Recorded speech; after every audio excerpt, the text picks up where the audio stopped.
ברוך אתה אדוני אלוהינו אלוהי אבותינו אלוהי אברהם אלוהי יצחק אלוהי יעקב אל הגדול הגיבור והנורא אל עליון גומל חסדים טובים ופני הכל וזוכר חסדי עוז ומפיגו אל בני בניהם למען שמו באהבו מלך עוזר ומושיע ומוגן ברוך אתה אדוני מוגן אברהם אתה גיבור לעולם אדוני וחי בסביבת תורה ולהושיע וחי בחיים וחסד וחי בסברה חיים רבים סומך טובים וחולים עציר אסורים וחיים ודוסו לשני עופור ניחום ברוך אבל גבורוס ומידו מלוך ונח ממיס ולחיום מצליח ישועו ונאמון עתו לחיוס ושים ברוך אתה אדוני מחיי המתים נקדש השם בעולם כשם שפלים שבעשו בשמי מרום רגוס ועלייה נביאכו וקורס לתאמר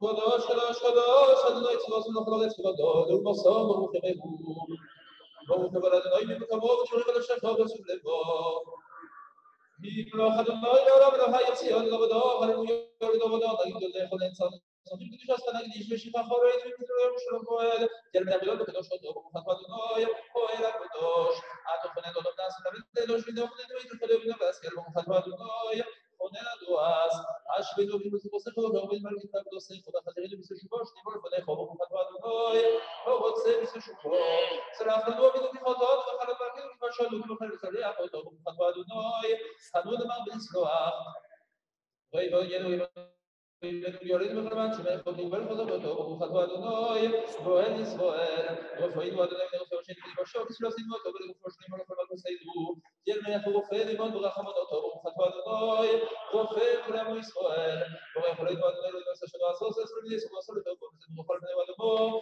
וסבינו יתברך וברך ונעשינו השני הטוב ועשו ברוך אתה אדוני וברך השנים וגם שפו גדול לחיבוסנו וסנס לחבץ כל יעשינו וקבצינו יחד מארבע כנפות אורץ ברוך אתה אדוני וקבץ לכם ישראל ראשיבו שופטים ובראשון ויועצים בתחילו ועושה אנחנו יורד עדכו ומלוך עלינו עתו אדוני יבדך וחסד ורחמים וצדיקים ובמשפט ברוך אתה אדוני מלך אוהב צדקו ובמשפט אלא משיב על פי ספר וחלוצים שרירים ודו כל המראי נועשו ועתודות מרוסה כרוסים שבר ושמגר וצחים ורוב ימינו ברוך אתה אדוני שובר אויבים ומפתיע זידים על הצדיקים ועל החסדים ועל צדיקים וחבץ ישראל ועל פתע סוחב על יעצים ולדמים ורחמיך אדוני אלוהינו ושם שכר טוב ולכל הבטחים ושם חבר נס ושם חלקי ליבון לעולם לא דמה שלי חבטו ברוך אתה אדוני משון לפתוח לצדיקים וירושלים וחבר רחמים כרשו בשיחת ותמוד ישד בארצו ונעשה וברחוב ימינו בניין עולם וכיסא דוד ויכול ושכות אחים ברוך אתה אדוני בוד ירושלים אס לכל מרות הצמיע וקרנות ובישוע ספות ובישוע ספות ובידו כל היום ברוך אתה אדוני והצמיע קרן בישועו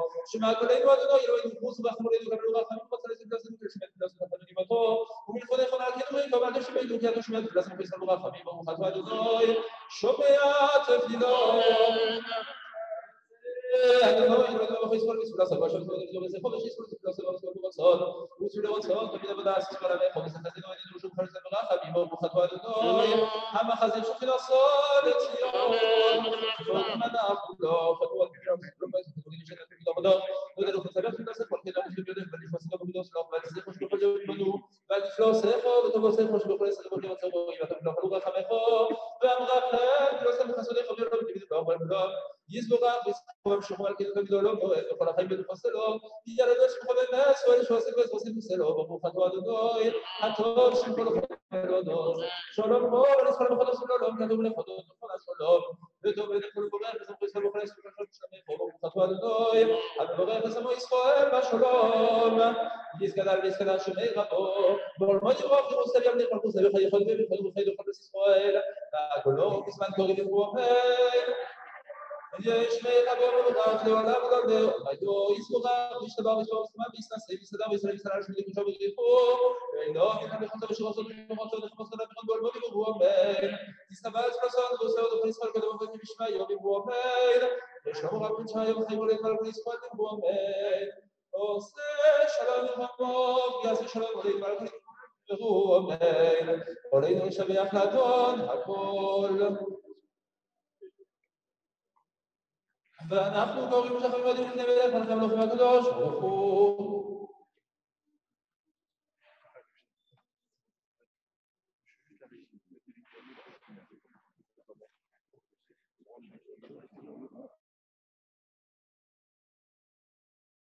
אדוני אחד ושמו אחד כדאי שמי רבו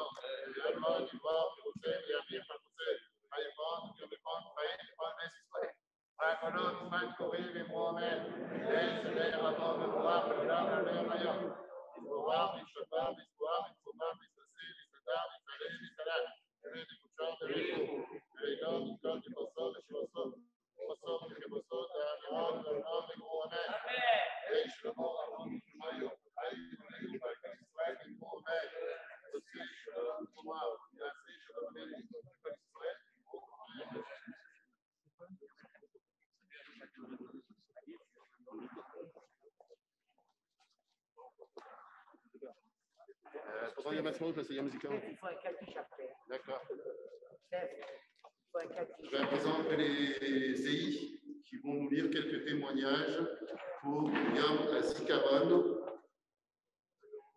Si les EI peuvent me rejoindre, s'il vous plaît. Alors, on va commencer avec Ethan, David et Johan qui présenteront Raphaël Veller. C'est pas grave.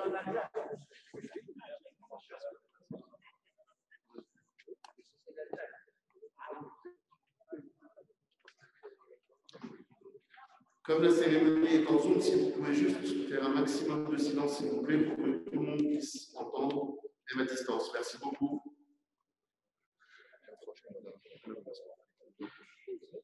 Bonjour à tous. Aujourd'hui, je vais présenter Raphaël Weiler, il a 24 ans. Dès le 10 mars 1924 à Saarbrück, en Allemagne, Raphaël Weiler était un né de Strasbourg, qui se sentit dès son plus jeune âge concerné par le problème d'un futur État juif. Fils de Jeanne Heymann et du docteur Léon Weiler, qui était président de la communauté de Saarbrück et délégué au conseil sioniste, il avait deux frères, Benjamin et Élie. En 1940, il commence de brillantes études à l'école des arts et métiers d'Aix-en-Provence. Dès la domination nazie étendue en France Sud, il choisit de s'évader avec Benjamin vers l'Espagne, avant de rallier les forces françaises libres au Maroc. En 1943, il s'engage dans la division Leclerc, avec laquelle il rejoignit l'Angleterre, puis participe au débarquement en Normandie en juin 1944. Il prend part à la libération de Paris, de Strasbourg, et arrive avec sa division jusqu'à Berchtesgaden, nid d'Aigle et Hitler. En 1945, dès sa démobilisation, Raphaël reprend ses études qui lui permettront de décrocher en 1947 le diplôme d'ingénieur des arts et métiers spécialisé dans l'hydraulique. Il désire à tout prix mettre ses connaissances au service de l'État sioniste. C'est pourquoi il tourne le dos à un poste d'ingénieur en Suisse. Il s'engage ainsi, puis il arrive en Israël. Ancien sous-officier, Raphaël fut nommé lieutenant. Raphaël participe à la conquête de Berchev au devant des troupes armées des fantassins, sans les chars exposés au plus grand danger des coups de choc. Hélas, dès le premier engagement, lors de la prise de la capitale de Negev, il est gravement blessé le 21 octobre 1948. Il succomba de ses blessures 2 jours plus tard. La vie de cet ancien EI, âgé seulement de 24 ans, se brise dans cette bataille. 3 mois après son arrivée en Eretz-Israël et en quelques mois après la naissance du jeune État, qu'il voulait aider par ses connaissances dans le domaine hydraulique. Sa tombe se trouve dans la partie militaire du cimetière rue Nalkash Yitzhak à Tel Aviv. Merci. J'appelle à présent Michael, Raphaël et Sacha, s'il vous plaît.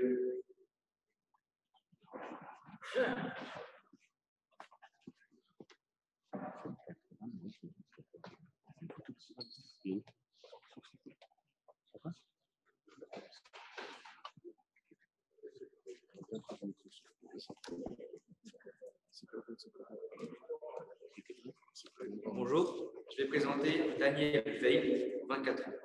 Né le 28 mars 1949 à Strasbourg, Daniel Weil était le fils de Rachel et Roger Weil. Éleveur de moutons, il a pour frères et sœurs Gabriel, Myriam et Ariel.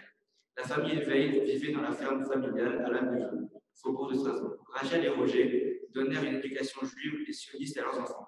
C'est ainsi que Daniel fut élève du jardin d'enfants, de la communauté et de l'école Akiva. Daniel fut actif aux élites de Strasbourg. Comme scout et comme chef, il dirige une patrouille dans une troupe locale, puis devint assistant chef de troupe et participe à la direction de camps d'été. En parallèle, il est également actif dans la communauté et dans les activités sionistes. Après la guerre des 6 jours, Daniel monte en Israël et se joint à son frère Gabriel qui venait de finir son service militaire.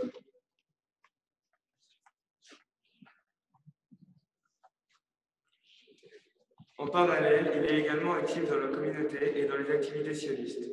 Après la guerre de 6 jours, Daniel monte en Israël et se joint à son frère Gabriel, qui venait de finir son service militaire. Il étudie le judaïsme pendant 1 an au Machon Kol. À la fin de cette année d'études, il se porte volontaire pour le service militaire dans le cadre du Nachal parachuté. Il participe ainsi au combat sur le canal de Suez. Après son service militaire, Daniel séjourne au kibbutz Tel Kazir. Il décide d'abandonner la philosophie et complète ses études en s'inscrivant en biologie à l'Université de Jérusalem. Pendant ses études, il est de temps en temps appelé pour des périodes de réserve. Il rencontra Gilda, une nouvelle immigrante de France, également étudiante en biologie, avec qui il se maria en octobre 1972. En septembre 1973, alors qu'il attend les résultats de ses derniers examens de licence de biologie, il est rappelé par l'armée et part en période de réserve. Son unité prend position dans la partie nord du canal de Suez, dans le fortin Orcal. Daniel sert de secouriste.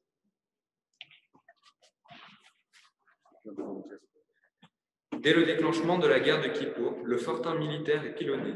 Daniel aide à soigner les blessés, mais il est malheureusement atteint par un oubli, alors qu'il se précipitait pour porter secours à un blessé. Il meurt ainsi le jour de Yom Kippour, 6 octobre 1973, le dé Tishri 5734, à l'âge de 24 ans. Il est enterré dans le carré militaire du cimetière du Snei Yaakov. Il reçoit le grade de sergent à titre posthume. Dans la lettre de condoléances adressée à sa famille, le ministre de la Défense, d'alors Moshe Dayan, écrit « Daniel a servi dans le cadre des services médicaux de l'armée. Il a été un ami sans reproche. Tous ceux qui l'ont connu l'ont aimé. Son souvenir nous accompagnera toujours. » Merci les garçons. J'appelle à présent Elina et Elinoy qui vont nous présenter Jean-Benoît Picard.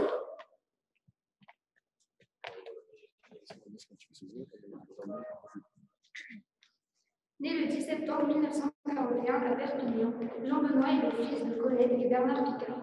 Après la libération, sa famille revient à Strasbourg. Il y poursuivit ses études primaires et secondaires, tout en jouant un rôle actif dans le mouvement des éclaireurs israélites de France. Il fut ainsi chef de la communauté de Louveteaux, le revêt d'éducation juive au foyer familial, et depuis son enfance, il se dirige dans la piété et sa fidélité au judaïsme.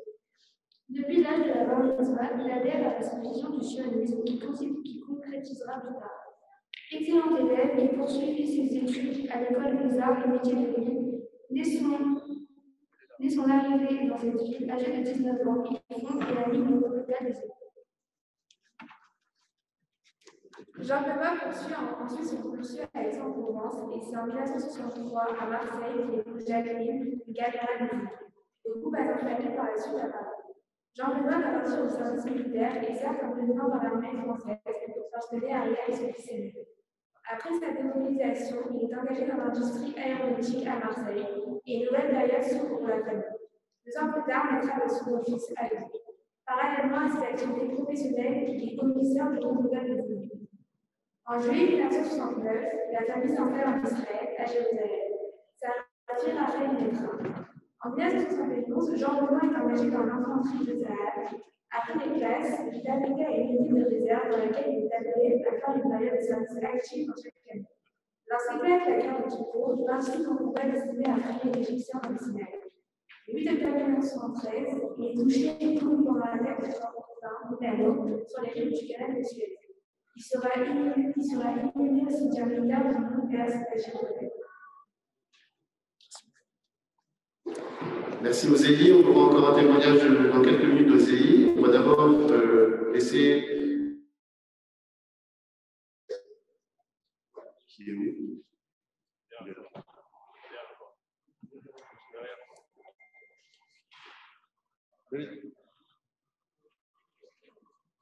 Qui va nous interpréter Av Rachami.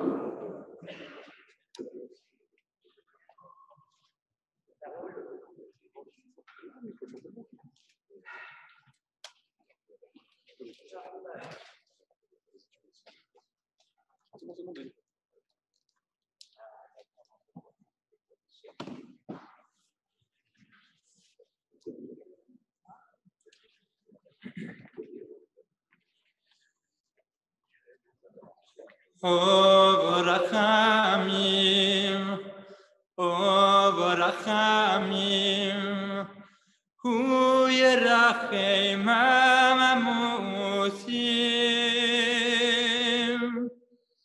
Hu Yerachem Amamusim,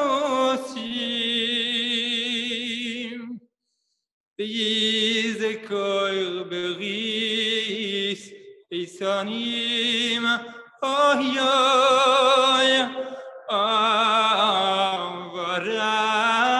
Rachamim,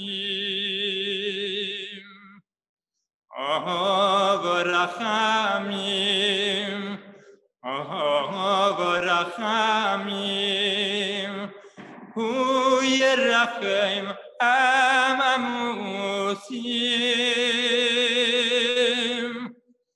Hu Yerachem Amamusim,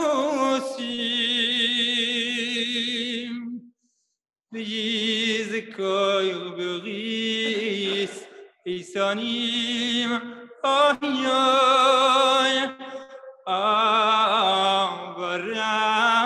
Rachamim, V'yimale Mishalo Yiseyenu Ov Rachamim, Oy b'midatay bo Yeshua v'rachamim, Oy rachamim, Oy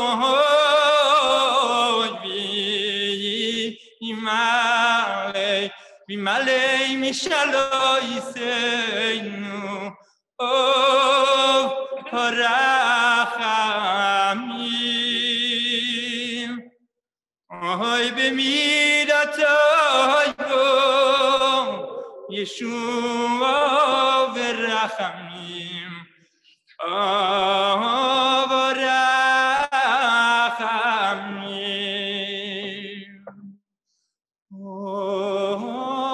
Oy rachamim.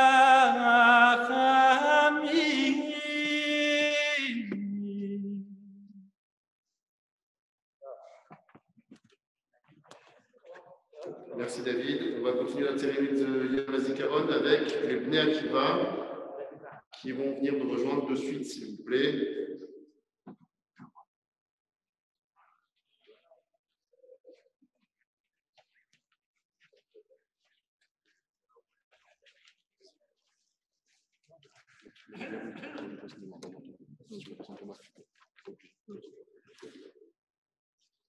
Alors, je vous présente Caporal Yehoshua Tzvi Starkman, fils de Isaac et Rebecca.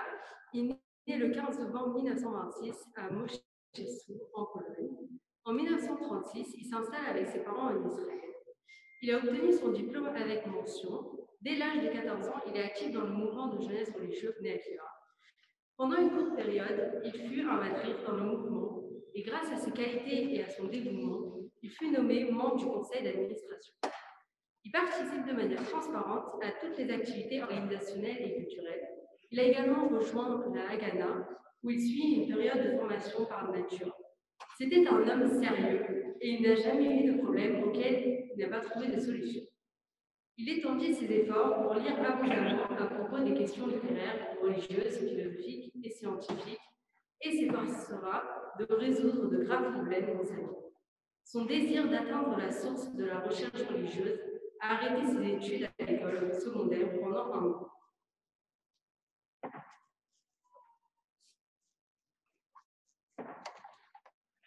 Avant la terminale, il a assisté à la réunion Prahara. Pendant ce temps, il a fait des études générales et un an plus tard, il a réussi ses examens finaux. Il a ensuite rejoint le groupe religieux Les Misérables, qui est maintenant un groupe de bien-être, et y a vécu pendant un an. Il a ensuite étudié au Technion à Haïfa dans le département d'ingénierie. Lorsque l'État d'Israël fut déclaré, il rejoint l'armée et vit cet uniforme comme un devoir qu'il était fier de remplir. Il remplissait tous les rôles qui lui étaient imposés avec un sens de la discipline et une grande responsabilité. Et il était vu par ses amis comme un camarade sage et digne de confiance. Il croyait à l'existence du peuple juif, et dans le roman qu'il a laissé derrière lui, qui atteste d'ailleurs de sa vivacité d'esprit, il exprime ses points de vue et ses aspirations.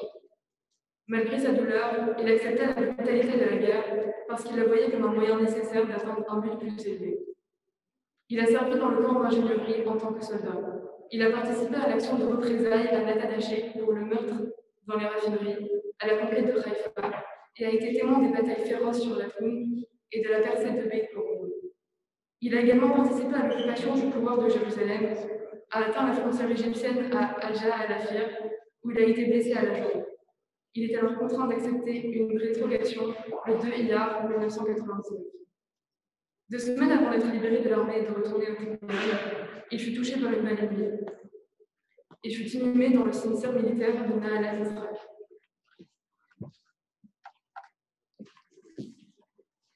Merci beaucoup, Osei et Oumné Akiva, qui viennent de nous lire ces témoignages.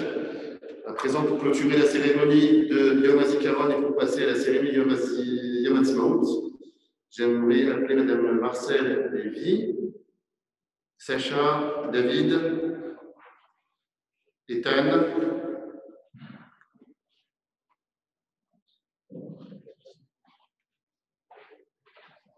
Monsieur Jackie Wagnin, s'il vous plaît, et Monsieur Pierre Haas, s'il vous plaît.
Je ferai pas.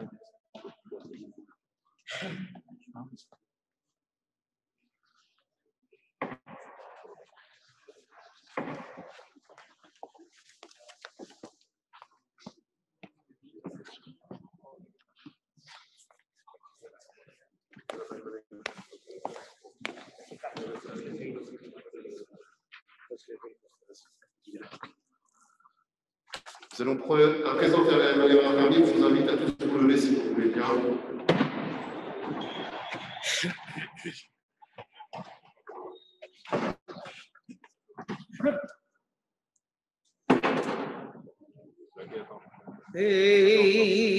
ilmo lerachamim shovecheil bameromim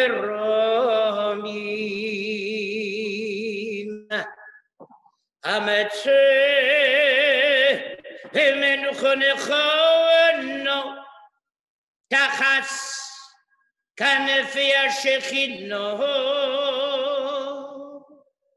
Bebahalas, Kedoshim Tehoyerim, Kezohar, Arakia Meirim, Es Nishmas, Achioteinu, Acheinu, Chayalet Sahal. שנהרגו במחנות מערכות ישראל בעבור שאנו מתפללים בעד הזכרת נשמתם. לכן בעל רחמים יסירם בססר כנפיו לעולמם, ויצרור בצרור החיים את נשמתם בגן עדן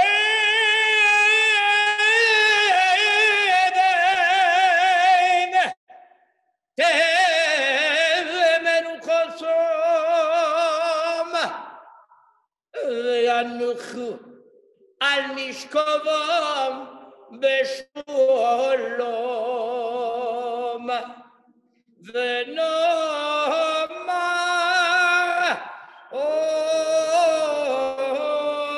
אמן.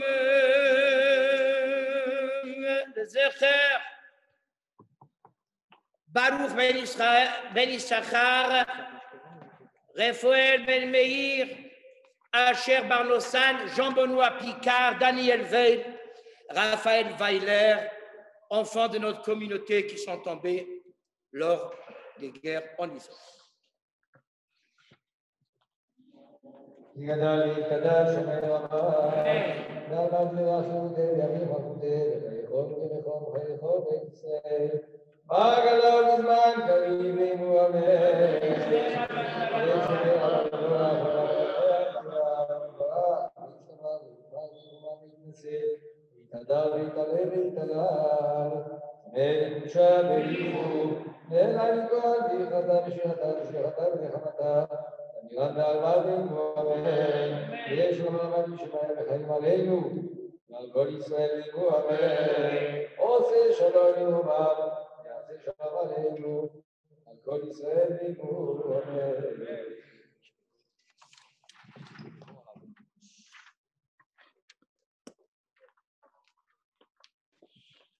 Nous allons à présent effectuer la prière pour Tzahal par le rabbin Néter et Ariel et Zacharie Botpol.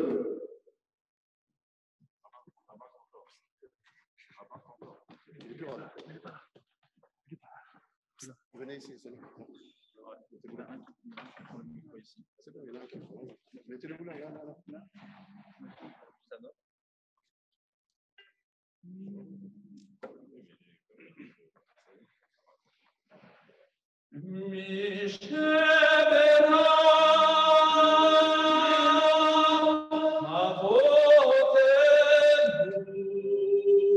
אברהם, יצחק ויעקב, הוא יברך את חיילי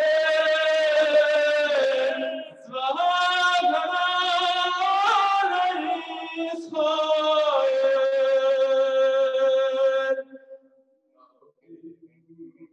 משמעת ארצנו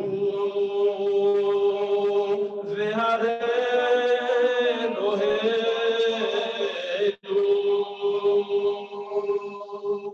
מגבול הלבנון ועד מדבר מצרים ומן הים הגדול עד לבוא האדמה ביבשה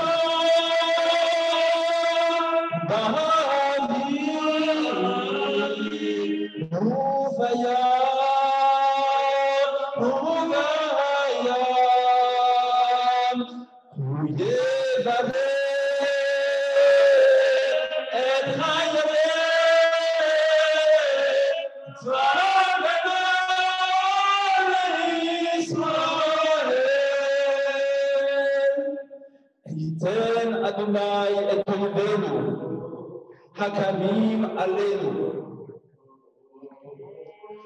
ניגפים לפניהם. הקדוש ברוך הוא ישמור ויציל את חיילינו מכל צרה ומצוקה ומכל מגע ומחלה, וישלח ברכה והצלחה בכל מעשה ידיהם, ידבר שכנינו תחתיהם, ויתרם בחטא ישועה ותרץ ניצחון. כי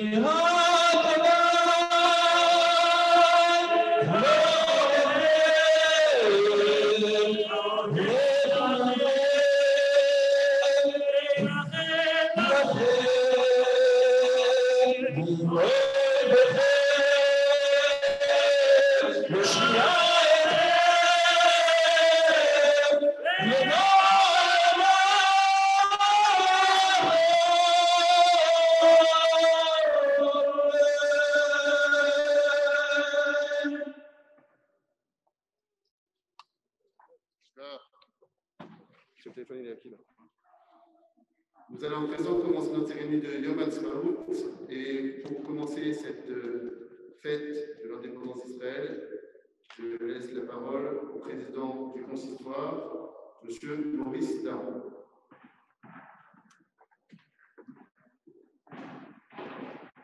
Alors ne partez pas avant la fin, tout à l'heure il y aura une surprise pour chacun d'entre vous qui sera préparé, qui est préparé déjà, qui vous sera donné individuellement sous forme de petits sachets pour l'honneur de Yom Ha'atzmaut de la part du consistoire.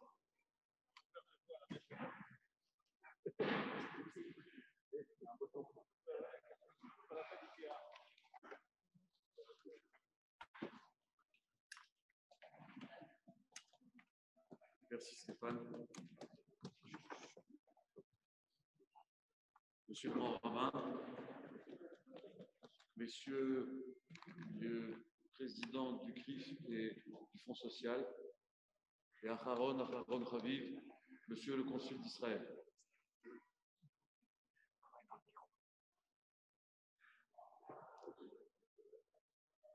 Je voudrais commencer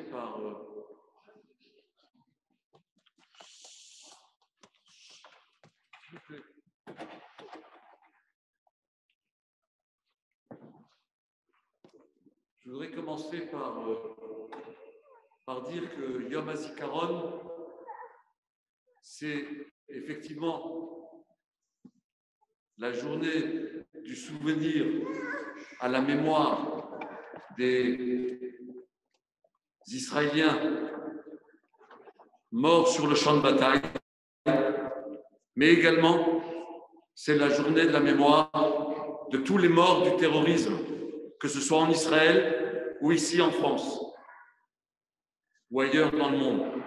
Et je crois qu'on ne peut pas ne pas mentionner la mémoire de toutes ces personnes qui ont donné leur vie au nom de leur appartenance à l'identité juive ou au nom de leur appartenance à l'État d'Israël.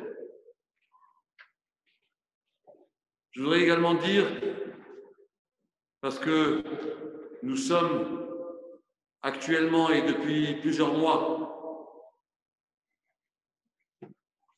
les victimes de cette pandémie qui nous a atteints dans nos êtres et dans nos chairs, et il y a ici une concomitance de dates qui font que notre ami qui nous a quittés la semaine dernière, Patrick Bloom, voit ce soir être le 7e soir de sa Shiva. Et je crois que grâce à ça, on devrait aider sa famille à trouver du réconfort, mais aussi dire que quelqu'un qui était comme lui autant attaché à Israël et qui voulait faire sa aliyah, avoir le 7e jour de sa Shiva qui tombe le soir de Yom HaZikaron et le jour de Yom Ha'atzmaut, eh bien, je crois que c'est un grand hommage qu'on doit lui rendre, parce que, en dehors de son implication dans notre communauté et dans sa communauté de Haguenot, dont il était originaire, et de Orfelden, je crois que le fait que ce soit ce soir que se clôture la Shiva, et plus précisément demain matin, je crois qu'on ne peut pas se réjouir de la fête de Yom HaAtzmaut sans avoir une pensée pour lui.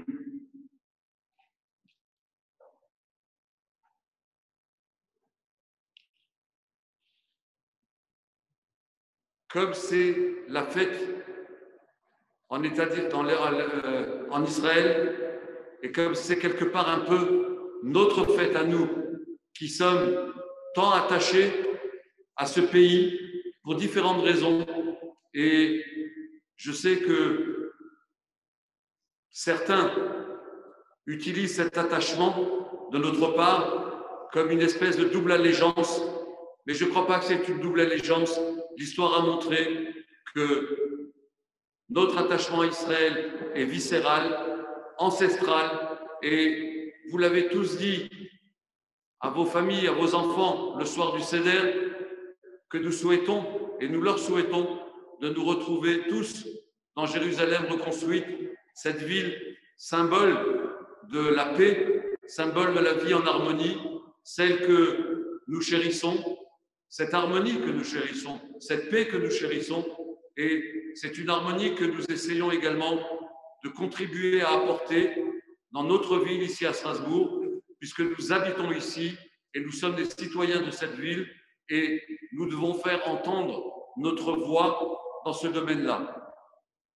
Vous savez, oui, nous avons la fierté de pouvoir dire que mes prédécesseurs ont reçu ici Moshe Dayan, Golda Meir et tout récemment Yuli Edelstein, le président de la Knesset, Ruby Rivlin, le président de l'État d'Israël, et plus pas très loin de nous, Binyamin Netanyahou, en tant que Premier ministre, qui était de passage à Strasbourg.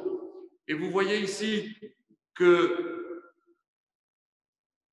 n'existe pas de lien entre nous et Israël qui empêche de lien entre Israël et nous, puisqu'à chaque fois qu'un de leurs représentants vient ici à Strasbourg, son passage obligé, naturel, et pas forcé, c'est de venir à la synagogue, au centre communautaire israélite de Strasbourg.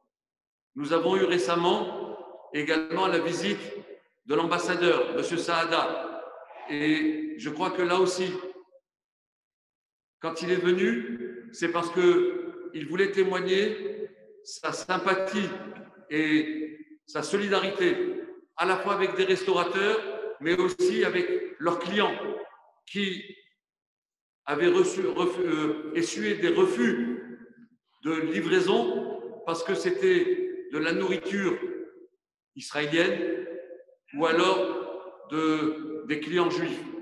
Et je crois que ça doit être dit et redit.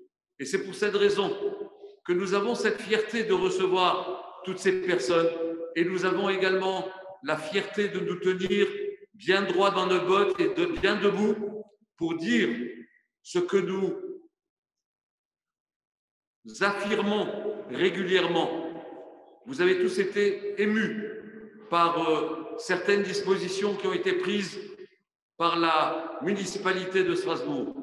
Et dans ces dispositions, il y a eu une espèce de rejet.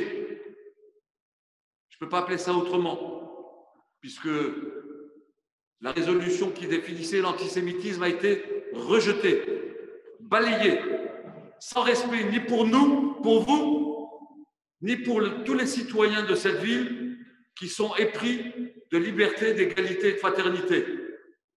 Et je crois que ça, c'est quelque chose que nous devons faire entendre à tous les élus de cette ville pour qu'ils comprennent que, oui, nous tenons à travailler avec eux, nous tenons à exister dans cette ville et nous avons tellement de choses à apporter. Et je crois que le dialogue existe et continuera d'exister parce que nous tenons à ce que cette liberté, cette égalité, cette fraternité perdure dans notre ville et perdure pas seulement pour les Juifs de Strasbourg, mais pour l'ensemble de la population de Strasbourg. Je crois aussi que vous avez été émus et heurtés par un dépôt de gerbes le jour de Yom HaShoah, sans la présence d'aucun des représentants de la communauté juive, ni la présence de l'État, des collectivités territoriales, des élus de l'opposition. Alors certes, il y a des règles sanitaires que nous respectons ici, vous le voyez bien. Eh bien, je crois qu'une cérémonie de Yom HaShoah comme celle-là aurait pu se faire en 3 fois, en 4 fois s'il fallait, pour permettre de réunir tout le monde et respecter le principe républicain de protocole, mais aussi ce principe de lien que nous devons conserver entre les citoyens et entre les différentes strates constitutives de la communauté, de la municipalité. Je vous le dis avec beaucoup d'émotion, mais aussi avec beaucoup de respect. J'ai proposé à la municipalité de revenir sur ce rejet. J'ai proposé également à cette municipalité de nous donner des signes forts, comme tout simplement continuer d'assurer la pérennité du jumelage de Strasbourg avec la ville israélienne de Ramat Gan, dont c'est cette année le 30e anniversaire de la création de ce jumelage. J'ai également proposé à la maire de Strasbourg et à la municipalité que le jour défini par le rabbinat français, à savoir le jour des Slichot, que ce jour-là, la ville soit présente à cette cérémonie des Slichot au monument qui comporte tous les noms de tous les morts en déportation du Bas-Rhin, pour qu'ils participent avec nous au rallumage de la flamme, ils participent avec nous à redonner vie à toutes ces personnes dont la vie a été arrachée par le nazisme et par l'antisémitisme. Et je crois que nous avons ici 3 éléments à compléter et à corriger pour que la ville de Strasbourg montre bien, et j'en suis convaincu, qu'elle ne comporte aucun caractère antisémite, mais que certains agissements, peut-être inconscients, peut-être, on l'appellera comme on voudra, peut-être maladresse, peut-être autre chose, immaturité politique. En tout cas, ce sont des endroits où la ville de Strasbourg doit montrer qu'elle est en dehors de tout ça et qu'elle est là, la municipalité est là pour faire vivre tout le monde ensemble, cette vie ensemble que nous chérissons tous. Et nous leur disons que notre attachement à Israël, il est naturel et que cet attachement, nous l'assumons et nous le vivons avec fierté et nous le vivons dans un combat pour une reconnaissance permanente de ce droit à Israël à exister. Je voudrais terminer cette allocution en saluant également mademoiselle Céline Geisman, qui est adjointe à madame la maire et qui est présente parmi nous. Et je voudrais saluer sa présence, non pas en tant qu'adjointe seulement, mais en tant que personne qui, naturellement, comme nous, a compris l'attachement que nous pouvions avoir à Israël, et votre présence en est une preuve également. Voilà, mes chers amis, je terminerai simplement en disant Mazal Tov, l'Mdinat Israël, Chag Sameach.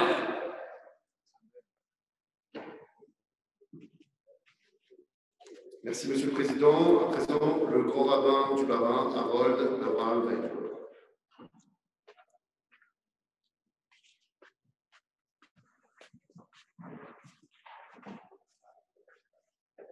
Monsieur le Président du Consistoire, Monsieur le Président du FSJU, Monsieur le Consul honoraire, cher Gilbert, chers élus du Consistoire, Kvod HaRabbanim, chers amis. Il y a toujours une émotion particulière dans le fait de juxtaposer ces deux événements marquants que sont à la fois Yom HaZikaron, ce moment poignant que nous venons de vivre, avec ces chants que nous avons entendus, ces témoignages bouleversants, ces bougies qui ont été allumées et qui rappellent la mémoire de ces milliers de martyrs tombés pendant les guerres d'Israël, mais également, je le rappelle, pendant tous les attentats qui ont frappé ce pays que nous chérissons tous. Et cette juxtaposition avec, bien sûr, un événement plus heureux, comme si, et c'est très souvent comme ça que nous vivons les choses, comme si le passage à Yom HaTzmaut ne pouvait se faire qu'au travers de l'expérience du Yom HaZikaron, et comme si, au fond, eh bien, ce Yom HaZikaron était le prix à payer pour pouvoir célébrer cette indépendance, pour pouvoir célébrer cette accession à Eretz Israël. En réalité, je pense qu'on peut porter un regard un petit peu différent sur les choses, sur cette juxtaposition entre ces deux événements.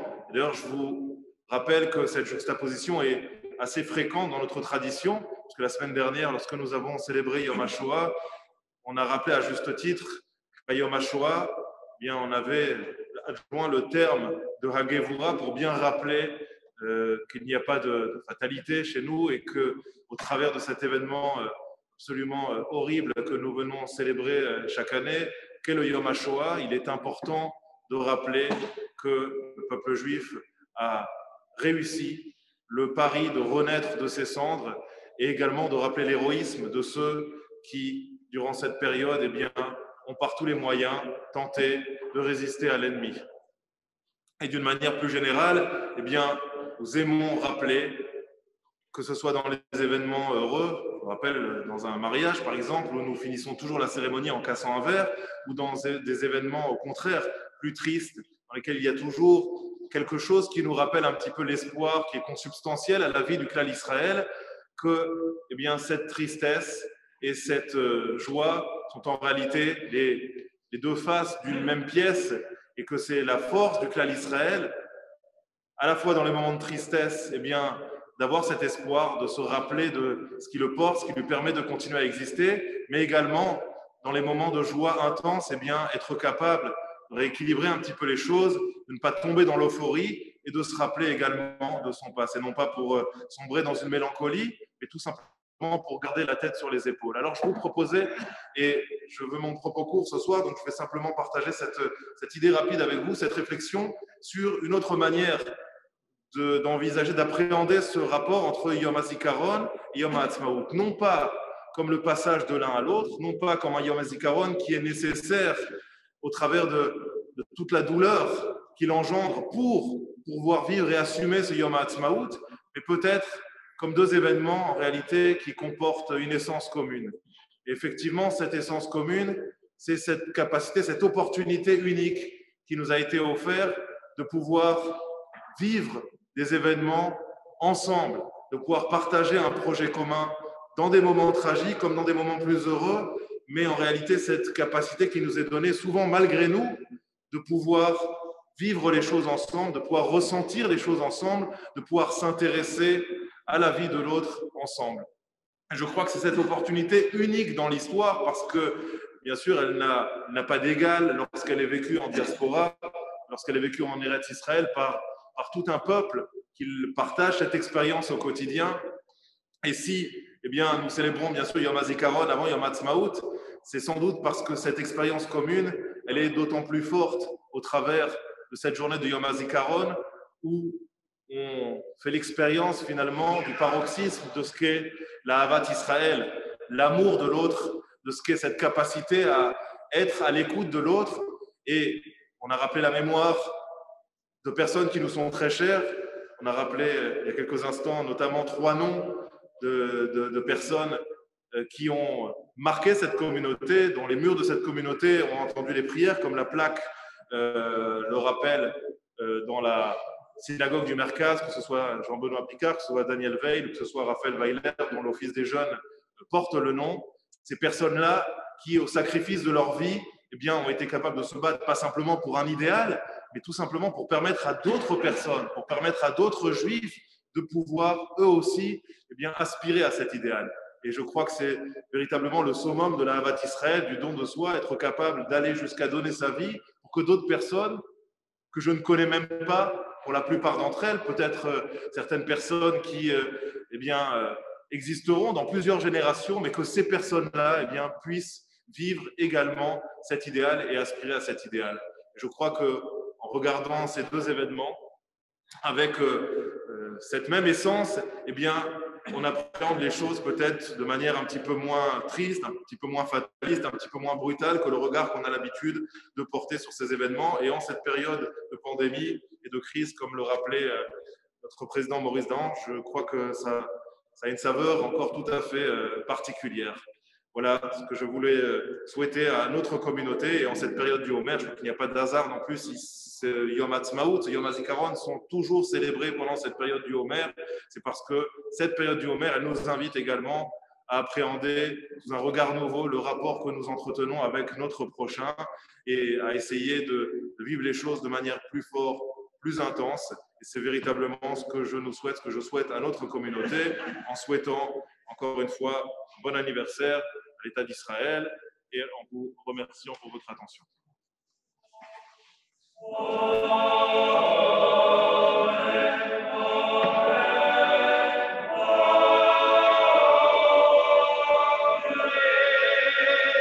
Merci M. le Commandant. Nous allons à présent écouter la chorale Le Chant Sacré, accompagné de Chazan David Gerst pour le chant Imeshkacher Yerushalayim.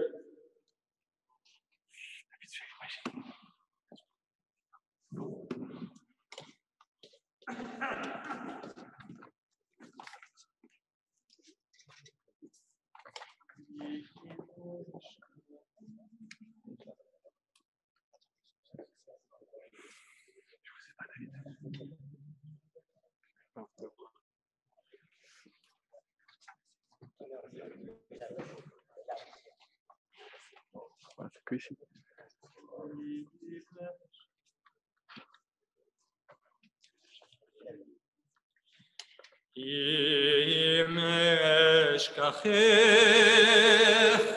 ירושלים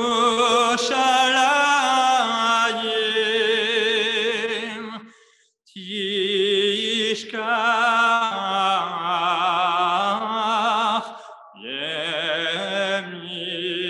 ימיני תשכח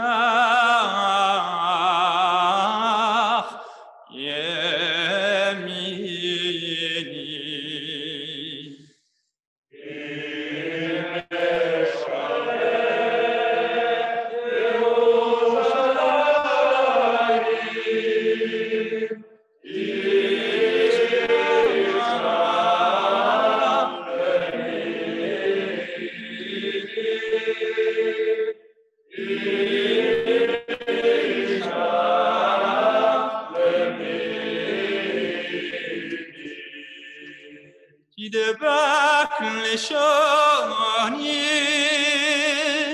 לחיקי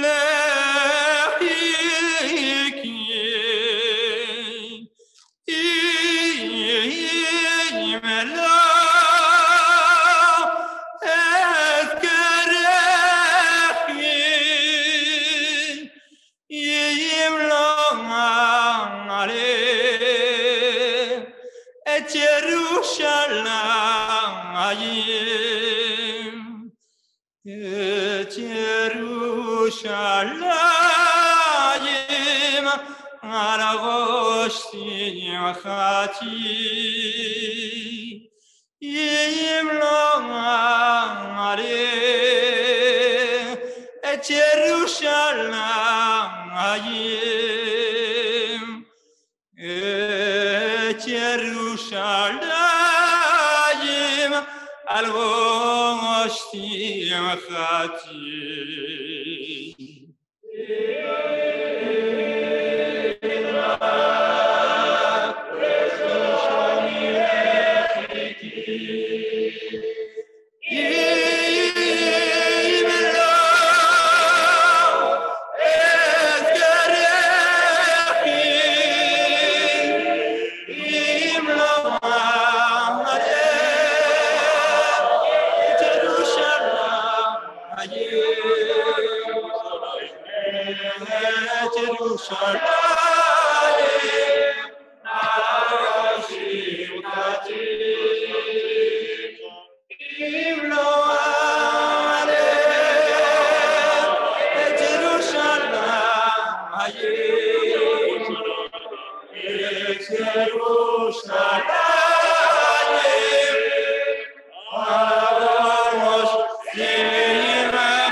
Merci à la chorale de chant sacré et à David Guest pour cette interprétation. On continue tout de suite notre soirée avec l'intervention du consul honoraire d'Israël, M. Gilbert Ross.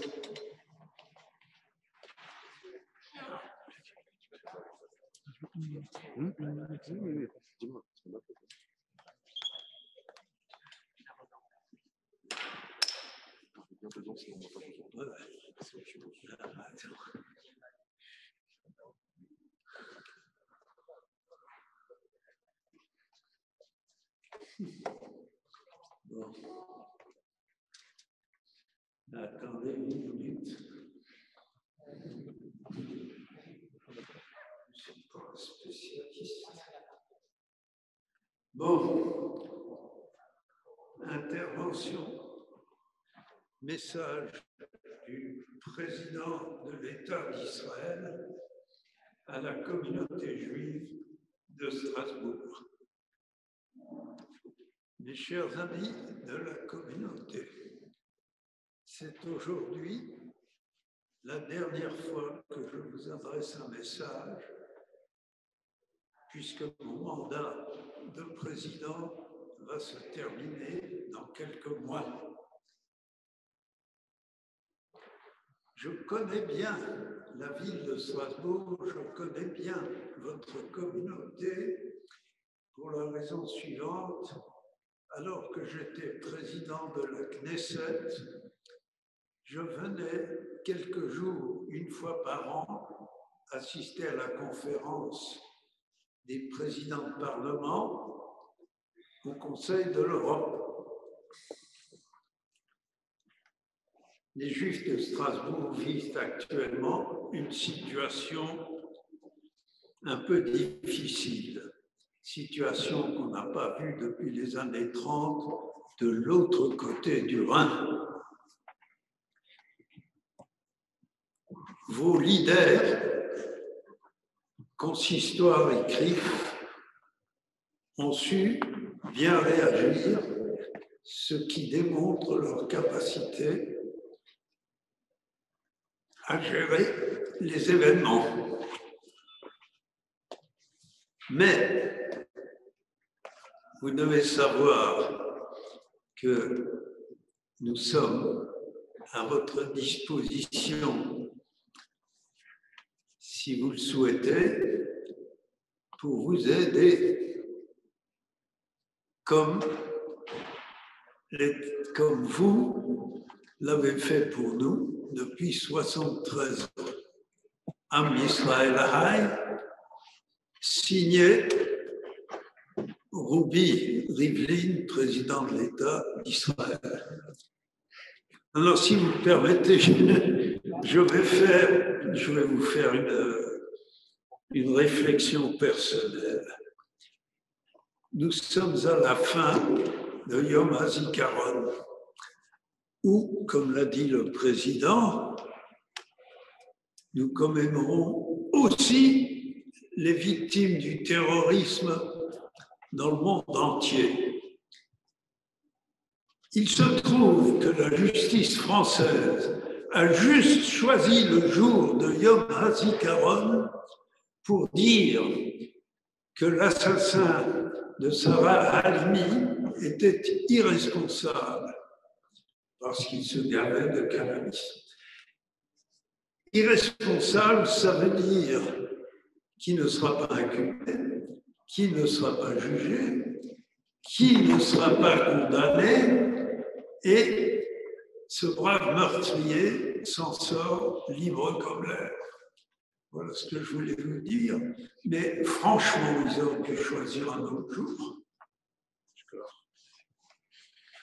Avant de laisser le micro à Révérend Arnouna, on va passer un petit mot de l'ambassadeur d'Israël, M. Daniel Saada, qui a voulu adresser à la communauté de Strasbourg quelques mots qui prendront quelques secondes, ne vous inquiétez pas, et après, il n'y aura plus que des chants pendant quelques minutes encore.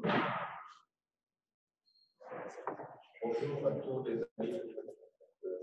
Ce jour de Yom HaTzmaut, le 73e anniversaire de l'indépendance d'Israël, je souhaite adresser à tous nos amis un message d'amitié, de réconfort. Nous sommes très fiers de cette année de fêter Yom HaTzmaut. Nous sommes chaque année. Les regards sont dirigés vers Israël, champion du monde de la vaccination, le seul pays dans lequel la vie nous sommes très fiers de vivre cette année, cette fête de l'indépendance. Merci, Shalom, Chag Sameach. Merci l'ambassadeur en France d'Israël, M. Daniel Saada. On va tout de suite enchaîner avec notre ami Réhouven Arnouna qui a préparé pour vous Yerushalayim Shel Zahav. Réhouven, c'est à toi.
Merci beaucoup, Réveil. On va présenter Emmanuel et Anna qui vont nous faire la présentation du portrait de Golda Meir et on enchaînera directement avec Avinou chez la Chamaïm par la chorale et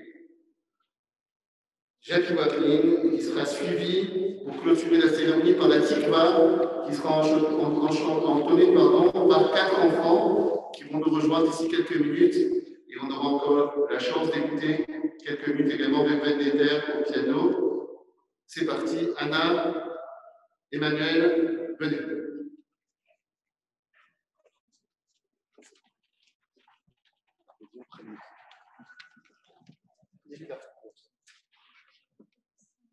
Golda Meir, née le 3 mai 1898 à Kiev en Ukraine sous l'Empire russe, Golda Meir est une femme d'État ayant participé à la création de l'État d'Israël.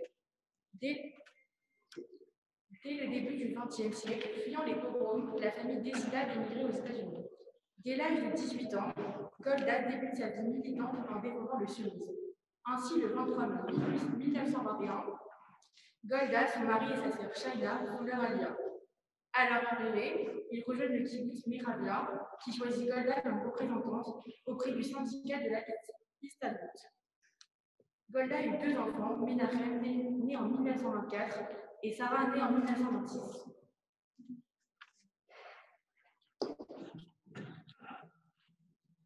Golda gagne progressivement en influence au sein du comité central de la Histadrut, qui compose une forme de gouvernement de l'ombre dans l'attente de la création de l'État d'Israël. En 1930, elle est une fondatrice avec David Ben-Gurion du parti Mapai. Le 14 mai 1948, Golda Meir est parmi les 24 personnalités et parmi les 2 femmes qui signent la déclaration d'indépendance de l'État d'Israël. Le lendemain, Golda Meir reçoit le premier passeport israélien édité pour se rendre aux États-Unis et y collecter des fonds. De 1949 à 1956, elle est ministre du Travail. En 1956, elle devient ministre des Affaires étrangères dans le gouvernement de Ben-Gurion. À la mort soudaine de Levi Eshkol, le 26 février 1969, le Parti travailliste l'a choisi pour devenir Premier ministre. On avait oublié Lila également. Golda Meir devient ainsi la première femme à devenir Premier ministre en Israël et la 3e femme dans le monde à ce niveau de responsabilité. L'état d'esprit des Israéliens pendant le mandat de Golda Meir est une confiance totale, notamment liée à la victoire écrasante et aux conquêtes de la guerre des 6 jours de 1967. En raison de sa fermeté et de ses victoires sur le plan militaire, elle gagne ainsi le surnom de Dame de fer. Golda Meir prit sa retraite politique le 11 avril 1974 à l'issue de la guerre de Kippour. Elle se retire principalement au kibbutz Revivim dans la maison de sa fille Sarah. En 1978, elle est hospitalisée à l'hôpital Hadassah de Jérusalem où elle meurt à l'âge de 80 ans. N'oublions pas cette grande personnalité de la création de l'État d'Israël.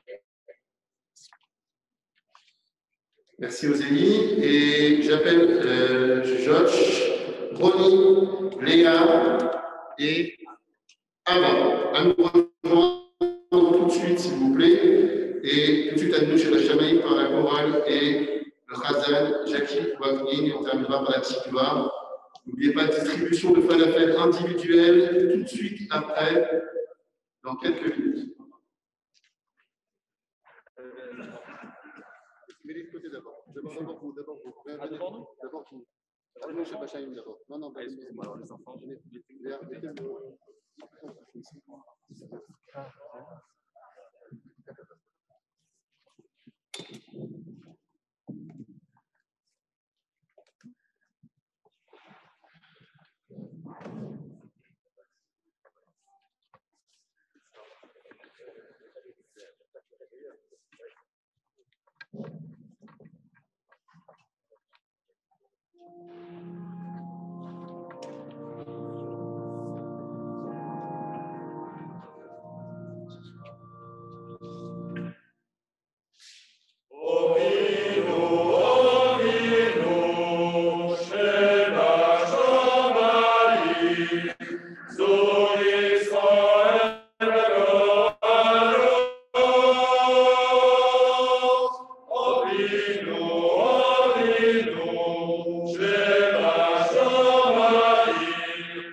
Glory is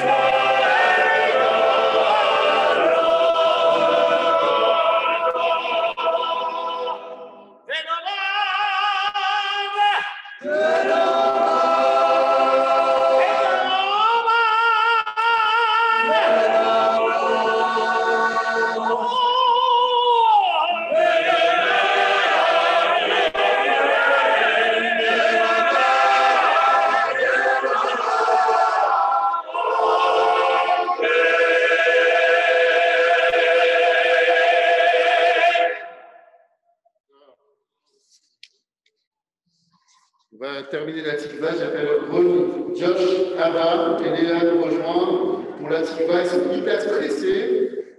Alors je vous invite à les encourager et à les accompagner si vous voulez en vous levant et chantant la tikva avec eux. Les enfants. Salut. Merci. Voilà.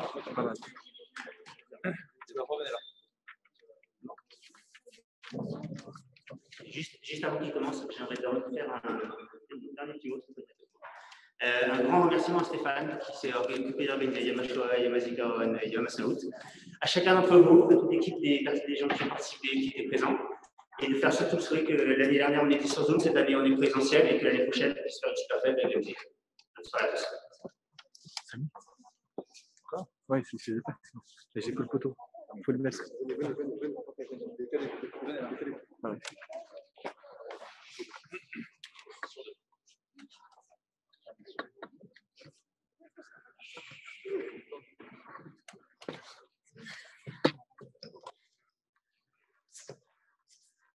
Accompagné à l'ordre par M. Nicolas Paulus.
Merci à tous.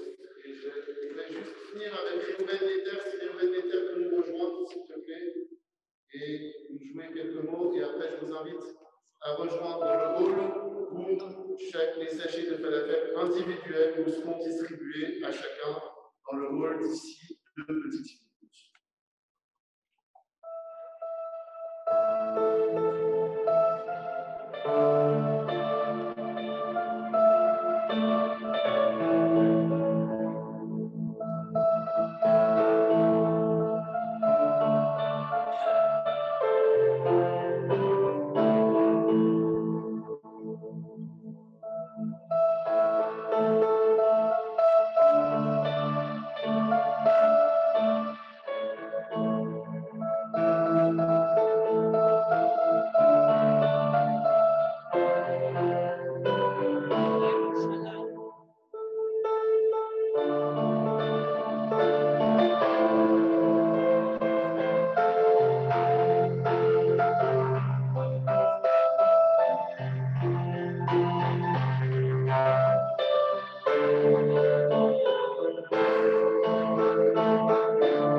Merci à tous, aux chants sacrés, aux Khazanim, aux Rabbanim, aux présidents, aux jeunes du Bnei Akiva, aux jeunes des EI d'avoir été avec nous. Et si j'en oublie, qui m'excuse.